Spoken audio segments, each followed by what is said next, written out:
So, our panel today, I'd love to introduce them. Joining us today, certainly Jeremy Benoit. He is our VP of Solutions and Services for CMP Technologies. Many of our customers on today's podcast know Jeremy from his many years at CMP. We're also joined by a couple of special guests. Patrick Flatley is the business manager for Modern Workforce Solutions at Ingram Micro, one of our distribution partners. Got a little background. I'm trying to get rid of that noise. I apologize. Patrick works with OEM vendors as well as Ingram's resellers like C&P. Specifically, Microsoft is one of the key vendors. He works to educate and communicate latest features and functionality about solutions. He's also involved in sales, marketing, and pricing strategies for those solutions. And very important to us, he's involved in inventory planning and management, and we'll get into that just a little bit later in today's discussion. Also with us is Louis DeThomas Keller. He's a solutions design and services representative, also with Ingram Micro in the Modern Workforce Solutions area. He and Patrick are a team working together to educate partners. And again, he works more specifically with the Microsoft ecosystem around Windows 10 end of service. And we're going to talk a little bit about some of the AI features today, and he'll help us expound on that. Excited to have the panel with us today, and I guess we'll get started with just an overview of what we're planning to cover. Again, you guys can ask us specific questions anytime in the chat. I'll mention that a couple of times as we go through. First of all, just an overview of what's happening with Windows 10, then who should upgrade and why you should consider upgrading. We're going to talk a little bit about some of the new capabilities in Windows 11, some implications of upgrading or not upgrading.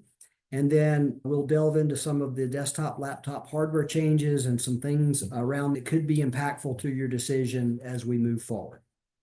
From a starting point, Jeremy and Louis, I'll start with you guys. First of all, so what's going on with Windows 10? I think we all know what's going on with Windows 10 and this Windows 11 migration. Yeah, as you've got on the slide here, the biggest driving force here is that Microsoft has really decided that it's time for Windows 10 to be sunsetted and Windows 11 to be the primary operating system for support moving forward. And in order to do that or to facilitate that, Microsoft has basically said, we're going to stop or halt the Windows update process or security update process in October. And really, that is a reason or a focus point to make customers really take them serious, take the initiative serious to move to the next operating system. So we all know it's a lot of work to maintain operating systems and keep them where they need to be. And so we feel that on the inside the network standpoint, just keeping things secure and safe. The manufacturers feel that, or developers, I should say, feel that as well. And as they develop these new operating systems, they just really have to force people over onto the latest and greatest and sunset the old in order to make sure that Windows 11, the new one, is kept in tip-top shape operationally. Windows 10 just has to go. And again, that driving force for that is going to be halting the security updates, technical support, feature updates, et cetera. So really rendering Windows 10 what you get, what you've got is what you get in October and moving forward. And while that may be fine at the operating system level, it's not in today's landscape okay from a security update, technical support standpoint. It's really time to evolve into the new. Louis, I don't know if you have anything else you'd add or change on that. The only thing I would add on to that, Jeremy, is that, a lot of the feedback that I've gotten from customers is this actually the end date? Is Microsoft going to be pushing this back? And that is not true. It is 100% set in stone. October 14th is going to be the end of support for Windows 10. And like Jeremy said, with that comes Microsoft not providing any technical support, feature updates, but most importantly, security updates and fixes. So while it will still be able to function, you're going to be at a much greater risk for viruses, malware, attacks, things like that. So that leads us, I think, perfectly into my next question, guys, which is, okay, what are the new features and benefits around Windows 11? Yeah, there's plenty of small things. The look, the feel, some of the basic functionality is a little bit different, some widgets, right? They're making it look differently, and that's all well and good. We all like new stuff and learning new stuff. I think some of the bigger ones are really going to be around the security, right? The top thing you've got on your list on this slide is TPM requirement. And while it's probably not all that exciting to talk about a little chip that's pretty tiny on the board. It is important, right? But there's a lot of important security functions that this little chip that's on the board does. Anything that has relation to keys or some of the cryptology functions that a computer does, it's all done on this little chip. And Windows 11 leverages that chip pretty heavily to keep the operating system safe and secure, make sure that the operating system, when it boots up, is what we think it is and hasn't been altered in any way. Not to be a broken record on a little chip that no one's really ever going to see, but that is a significant change in what's going on with Windows 11 is the requirement of some security around how the machine boots and is this thing booting correctly? If it didn't boot correctly, what are we going to do? And when I say correctly, with all the right keys and things lined up the way they're supposed to be. So there's significant security at the hardware and operating system level that Windows 11 brings. And then as technology evolves, right, new chips, faster hard drives, all those things, the operating system has to keep up. It's great that we've got new chips and faster chips and drives, but if the operating system isn't built for those, then you can't take advantage of them. And so Windows 11 really, one of the major things from a user standpoint is going to be really knowing how to deal with the newer chips, newer drives, newer memory, and get a better performing operating system or user experience in the day in and day out functionality of that. Lewis, I'll throw it to you if you want to add anything to that. Yeah, honestly, 100% agree with everything you said. We can talk about some of the smaller UI updates. We can talk about the rounding out of a lot of the taskbars and stuff like that. But or we can go into things along the lines of Microsoft 365 Copilot, Windows Studio effects, things like blur, eye contact, portrait light, stuff like that within your Teams meetings. We talk about snap layouts, Windows Hello for Business. There's a bunch of stuff that we can talk about. But the big thing, I completely agree, is that very first bullet point, TPM 2.0 chips.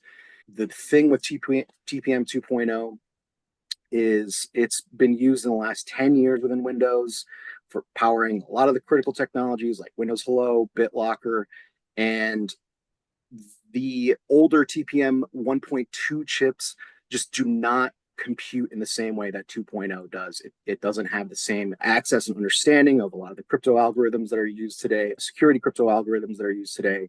And as a result, this is a critical, crucial requirement for Windows 11, specifically with the security in mind. And excuse me, the other thing too that I would mention in some elevated systems, maybe for more power users, maybe not shown or available in maybe kind of standard configurations. But another big thing is Microsoft Pluton security processor. And that is something that is designed to remove the potential for attacks on the TPM 2.0 chip. The way that works is this, without getting too in the weeds about it, the CPU and the TPM chip talk to each other through a bus. And that bus interface provides the ability to share information between those two pieces of hardware. And that is a key component and opportunity for attackers to go after that kind of vulnerability. And the Pluton chip, again, removes that potential for that kind of attack. This is accomplished by storing any data and keys within the Pluton processor specifically, and that's isolated from the rest of the system. So it's more layers and layers of security to ensure that you're not vulnerable like you will be with Windows 10. Yeah. So if I could summarize, what I'm hearing is the key benefits for customers and the reasons to migrate to Windows 11 are around the enhanced security. Some of the features certainly are there. Being able to have their more modern applications take full advantage of Windows 11 optimization. But just take the flip side to that. Are there some reasons that customers might want to hold off upgrading? I would be hard pressed to find those at this point. I would say that people have brought up concerns that their apps that they find mission critical to their business may not be compatible. And right now, Windows 11 boasts 99.7% app compatibility. So I would be both shocked and excited to learn of an app that doesn't work with Windows 11, because it's honestly like finding a needle in the haystack. And I'd also be hard pressed to assume that ISVs, independent software vendors, aren't working tirelessly to ensure that their software is compatible with the most ubiquitous operating system environment in the world right now. Yeah, and to Lewis's point, the application developers are working tirelessly to get that fixed if they don't support Windows 11. I think you are going to be hard pressed. If you don't know if your apps are or aren't, reach out. Let's have a conversation. Let's take a look. There's always a chance that you've got an older app that wouldn't be Windows 11 compatible. That probably means that there's some downstream upgrades that need to get done on a server level or somewhere else. Let's take a look at it. Let's understand what you've got and figure out how to get you where you need to go. But to Lewis's point, no real reason to not, other than apps. And as long as your app is supported, really, it's time to start planning for and executing on an upgrade. And I'll just add one last thing from the system perspective. Windows 11 has actually been around since, I believe, 2021. So this is not some brand new operating system that hasn't been tested, vetted, all that. So to Lewis's point, hopefully there's been quite a few app installments and updates over time that has been tested and critical on Windows 11. So this is not something brand new. It's been around for a few years. That's a great ad, Patrick. Thoroughly well tested before it was even released, but it's now been out in the field now for a few years. And we're really just talking about Windows 10 in coming to that end of life or ending of support life. So you guys have touched on a couple of times. So you teed me up. Did you guys lose me? I can hear you now. I think, I'm not sure if I was gone or you were gone or I was just Somebody wondering else the gone. same thing. Okay, I think I had a little bit of technical difficulty, but hopefully I'm back. Can I get a thumbs up from my panel? All right, good. I apologize, guys. Real-time activity here. Sorry, I'm having some severe internet bandwidth issues here all of a sudden. All good. Can hear you now. Okay, great. So I was asking about what I keep bouncing in and out of this thing. If it makes you feel any better, Mark, I do too. And we're in different geos, so I'm not sure what's going on. There's a disturbance in the force somewhere for sure. Looks like our friends up north are doing just fine, so I don't know what's going on. All right. You guys so just streaming the NCAA tournament right now. let me see if I can get some sharing happening again here. So anyway, the question I'm trying to get out there for the last couple of minutes is about what hardware requirements there are to run Windows 11 on. So if Jeremy, if you or Lewis can either one maybe attack that while I'm working on some technical issues here. Yeah, there are some really specifics. I'm going to lean on Lewis for the specifics. I'll hide on or I'll hit on the high levels, but there are some processor requirements, some RAM requirements, some hard drive space requirements. The biggest is going to be that TPM chip you've heard us talking about pretty significantly. Although, again, there's probably a handful on the call that probably know what a TPM chip is and is interested in it, but it is a critical thing. Essentially, it's anything that's a modern hardware platform that you can go to a Best Buy or the Microsoft store and buy a machine. The requirements aren't crazy. It's not like they're making you buy a $2,000 or $3,000 machine just to support the operating system, but it can't be something that's 8 or 10 years old. It's just got to be modern versions of processor and RAM. And again, that most important TPM chip is really the big thing. So a few things to keep in mind, but again, anything that is of the last couple of years, Patrick mentioned it, Windows 11's been around since 2021. Anything in that time window should be just fine.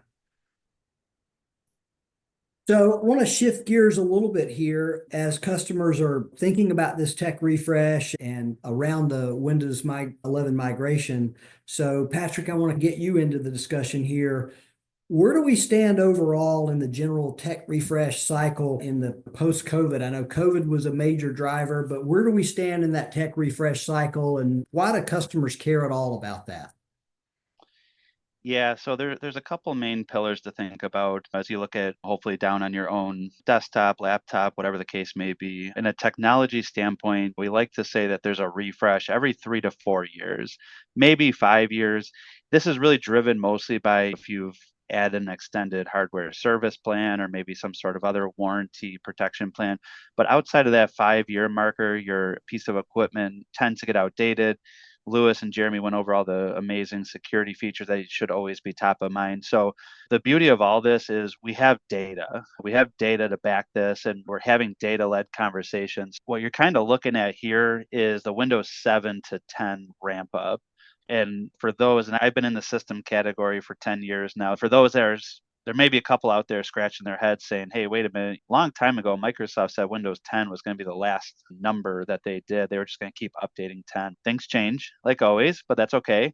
And again, we got the data to support it. So right now, you heard it, it's going to be cemented in your brain October 14th.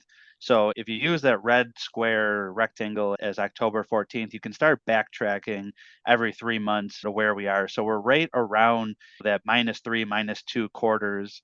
And so you see that we're about to peak out. There's a mad dash right at the end because viewers like yourself, CNP included, not given enough notice. So that's why we're all here. CNP doing a great job getting out in front of this because we don't want to see the same history repeat itself. So from an inventory perspective, from a device perspective, an education perspective, we want everybody to be knowledgeable, prepared. And so what we're trying to do to, like you said, to unfortunately quote COVID, we're trying to flatten this curve. We're trying to drive awareness, know that it's okay to upgrade now. The technology is there, the advancement of the PC category is there. So there's no real reason to wait. It's just more of one of those ideas where it's October's still far away. So it's really not, we can guarantee you're in the right time zone right now to begin thinking about refreshing. So as we talk about that and the technology implications surrounding upgrading, I know AI is a part of the discussion in a lot of cases these days. And so, Patrick, for you, let's talk a little bit about what some of those hardware implications can be, particularly within the AI landscape. Yeah, now AI is the buzzword, right? It's everywhere. It's on every poster. It's on some people talk about AI at anything. So we're here to try to potentially simplify this. There's nothing necessarily wrong with a general Windows 11 PC. And I'll be honest with every viewer here, I'm running a general Windows 11 PC. I'm one of those guys. I still got a fairly old Surface device. It's running Windows 11. I did my upgrade from 10 to 11. There's potential that you could do that. Again, we're not here to necessarily recommend it, but it's perfectly okay. Mentioning the security updates, making sure that your a piece of equipment can handle that upgrade. Double check, obviously, with your CMP team here. Perfectly okay. You're secure. You're on the 11 ecosystem. You're great. But why we're here and we're having a discussion about upgrading, the advancement and the rise of AI PCs and even Copilot Plus PCs has really been at the forefront of our conversation because we've introduced a thing called the NPU chip, the neuron processing unit. That's going to be another foreign language, as well as talking about TOPS, trillions of operations per second, and all this mumbo jumbo of what the heck are we talking about? But realistically, if you think about it, all the buzzwords that are out there, think about a piece of equipment computing that. So when you think about ChatGPT or Copilot or just robots in general doing things for you, how is that being done? How is it being done so quickly and without setting your piece of equipment on fire because it's that much computing power? And that's why we're here. A whole slew of OEMs out there from HP, Dell, Lenovo, Microsoft Surface.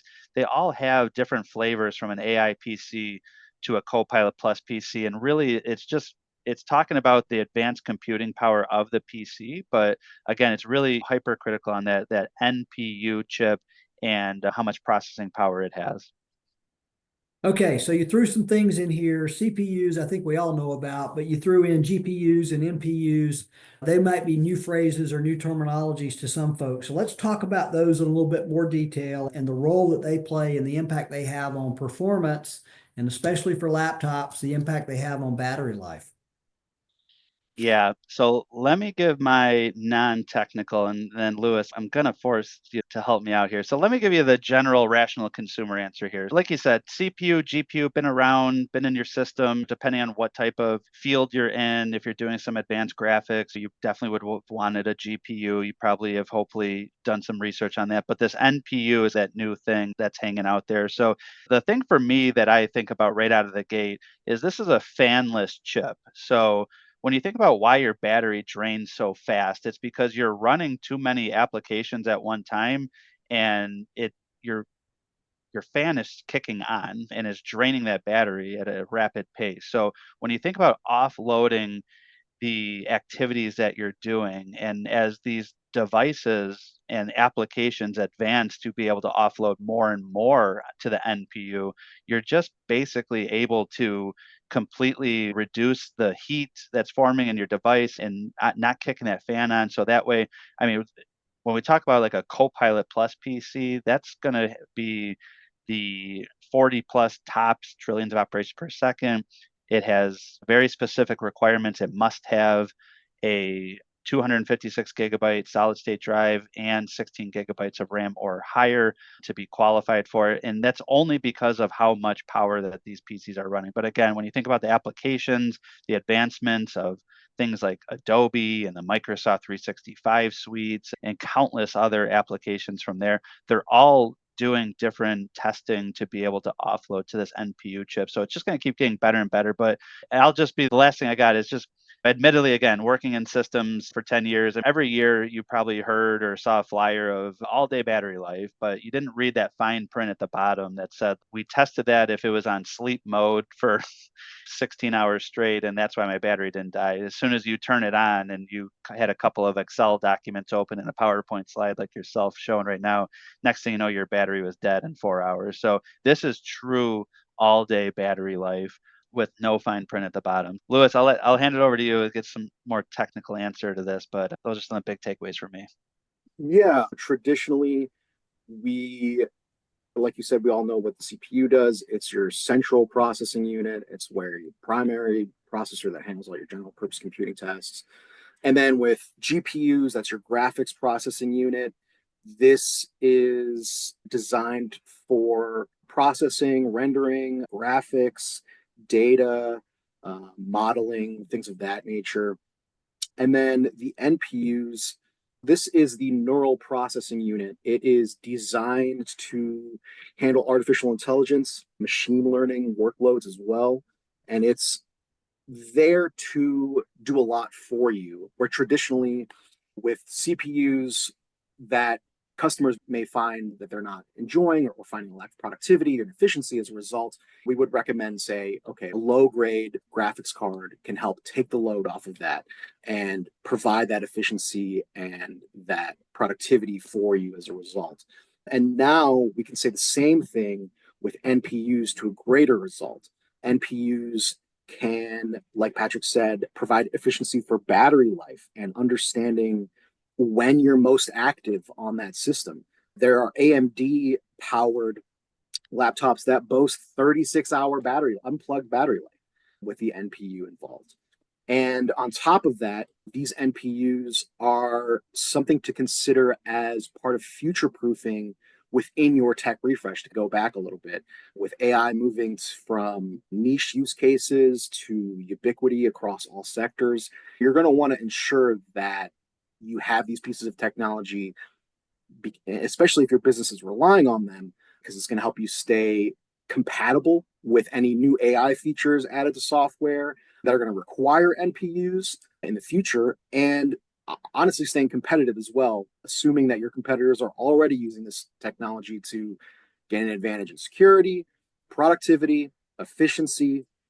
And yes, I would say too, the NPUs also power a lot of the AI driven features, or I should say features that are currently being run on your CPU. I don't know about you guys, but when I do presentations and then I have my PowerPoint up, I have Teams up, I have Outlook, and then I have blurring on top of that. I have audio suppression to make sure that I don't have background noise going on. All of that is a load on the CPU that can immediately be relieved by an NPU. And suddenly you don't have these hiccups in video and recording or whatever, or presenting. And all around, it is meant to have a significant impact on performance, productivity, and efficiency of hardware. So it sounds like what I do on a regular basis, particularly hosting events like this, that I've got a lot of activity going on my computer at once. So perhaps that's why I had some technical difficulties earlier. I attribute it to network latency, but maybe it's Jeremy, maybe I need to get an upgraded laptop here in order to be able to be more effective in doing my job. We can put in a call. Great stuff here, guys. Again, I'll remind you, if there's anybody on that wants to ask a question, I checked. I don't see any. Maybe there is one out there now. No, that's not a new question. So if you have any questions, please post them in the chat. We'll try to get to them. So if we think about customers migrating, what are other considerations like deployment strategies or hybrid workforce, Jeremy, Lewis, that customers might need to be thinking about? Yeah, the deployment's always where the rubber meets the road, right? We can plan for and say it's time to go and do the upgrades, but we really got to get in front of the users, get in front of the disrupting their day in and day out to either flip out the machine or upgrade the hardware. I'm sorry, software, I should have said. So really, it all starts with an assessment of the equipment. What do you have? What could be upgraded? Should we want to upgrade it? What might need to be replaced based on age or requirements that are not met. And then, Mark, you pointed it out, the work from home component, right? Or mobile workforce. How do you coordinate with the users to get them their new device or upgrade their device? So it all really starts with a bit of an assessment, an inventory and assessment to see what you got, where you can go, and how to get there. But again, it all starts with a bit of discovery, a bit of conversation, a bit of digging into what the current environment looks like. Yeah, I I'll completely just add agree. one. Oh, go ahead, Patrick. Oh, good. I was just saying, I'll just add one quick thing or two quick things. The partnership with CNP and Ingram Micro, I'll give you all here the two big secrets, right? This is some that nobody's taking advantage of, and it truly is a differentiator. Let's be honest, in today's economy, it's about nickels and dimes, dollars. So we have a couple of programs that we can all leverage here. And the first one is trade-in. So you may be looking down at your computer and wondering, this is just a hunk of junk. Not necessarily. There could be value to that equipment. So when we talk about upgrading to Windows 10 or from 10 to 11, when you want to get more involved with the AI PC or Copilot Plus PC, we do have a trade-in program that could offer some dollars back for the equipment. The other thing too is, of course, just a whole slew of finance offers as well. Anything from leasing to quote unquote renting devices if you're trying to have a short block of time. So I would just say if there's any financial implications or anything that's holding up because of that reason, we have a whole slew of programs that can help offset that. Yeah, that's actually what I was going to bring up, Patrick, and to reinforce what Jeremy was saying as well. Understanding where they are in their journey to migrating to Windows 11, whether they are primarily on Windows 10 devices that we know are soon to be end of support. Maybe they have a mix of both, where they have some Windows 11 devices and Windows 10. And then obviously we have the people who have the early adopters who already all have Windows 11, but maybe they may not have Copilot Plus PCs yet, and that's something that they're willing to entertain and look into. And if things like deployment are an issue, you can let them know that Windows 11 Pro has a reported 25% faster deployment than Windows 10. So there is ease of use and ease of deployment built in with like automated updates, granular control over apps, data, and things like that. This has been a lot of information here in the past 35 minutes, and thank you for your patience and a few technical difficulties today. I guess I would sum up what we've had our panel talking about. Windows 11 provides a lot of features, most important around security. The world is not going to end on October 15th for Windows 10 users, but we certainly encourage you to, if you haven't already migrated, to get that migration plan. There are some important hardware considerations that can be taken into effect. If you're thinking about tech refresh as a part of the migration or even post-migration, and AI is in your thoughts for now or the future, there are a lot of hardware feature sets that can make your users much more productive and give your systems much longer battery life that we know we all desire, that long battery life in our devices. There are implications for your business. There's lots of options, lots of features, lots of financing, trade-in credit things. So the answer, of course, to any IT question is it depends. Mine and Jeremy's favorite thing. It depends on your unique situation. So just reach out. C&P would be delighted to do that kind of baseline assessment with your organization, help you understand what we think is the right direction for you to go and some options for you, and help you get migrated to this important transition.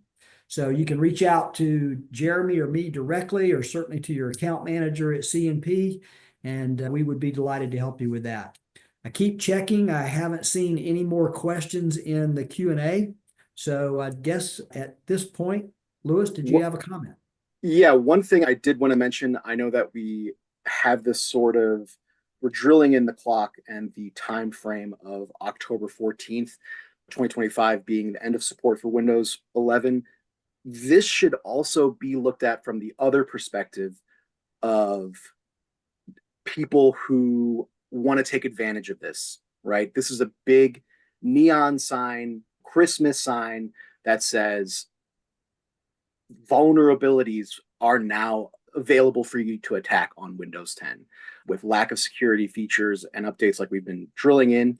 It would very much bring that up, that it's not something that we're looking at from a professional standpoint, but also from a hacking security threat standpoint. People see this date and it's a target, honestly, for businesses that are still running Windows 10. They understand that they're going to be vulnerable. And I'd be shocked if we didn't hear about a plethora of attacks and viruses that start to try to weasel their way into the vulnerabilities that will be present now with that end of support. Thanks, Louis. Again, I just want to wrap up by telling everybody that is listening, we appreciate you being a part of this today. Reach out to us and let us know how we can help you and your organization. And we'll be talking more about the topic of AI in our April podcast. So some information should be forthcoming here in the next couple of weeks about a time that you can expect that to be available. Thank you to all of my panelists today. Appreciate you guys joining and helping out in the robust dialogue that we had. And with that, we will say goodbye today. Thanks, everybody.